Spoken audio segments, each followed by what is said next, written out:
Naalala mo ba yung ginaano-ano natin si Kulot na doon sa yung kwarto? Kahit nung, Nga si Tuting, si Lukso-Lukso? kahit si ano, nung namatay yung mama ni Ate Dalen, di ba nandyan sila? Oo. Oo. Sino tumawag? Wala na si Lola nyo. Wala na siya. Nagluso. Kaya nga. Wala na. Ito, alam mo talaga yung bata na yan. Alala mo yun, kuyan dati na kaninga na sila si yung amahan ng ginahan nag-away. Nga muna na siya na si Gighilak. Maano talaga yung bata na yan? Tuting? Oh, si Gighilak. Sabi ko nga, Ting, ano nangyari sa Ting? Aray ko.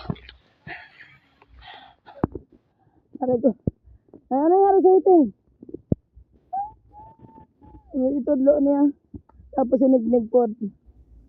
Sabi ko mga maano ito mga bata nito kapag mga ganyan ano mo sa bata na ano may mga isip na nipati sinignig lang lipit sinignig ano mo naman nignig si Tiyang yun di ba? Pero nung namatay yung lolo daw, di ba? Pero nung tinignan namin yung mga picture, Niyak grabe na nung mukha. ituting talaga Tinatanggi. Ay, siyempre, di nga niya siguro nakita kasi yung ano. ituting talaga kay Di ba, dala sa simbahan. Naiyak. Pero nung lamay pa, hindi pa siya nag-iyak.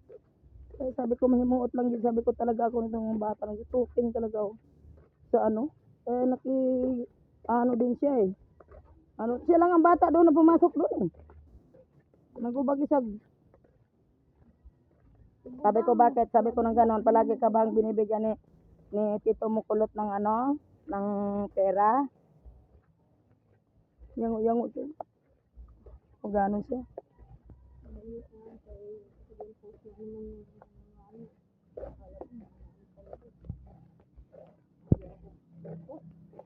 Diba, nang kainin kita araw-araw, subuan kita, alagaan kita. Hindi naman siya nag-aalaga. oo na nga ni oo na nga ni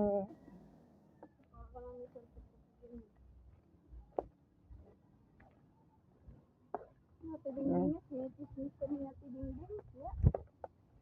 Nestle Prince pa daw si Kuya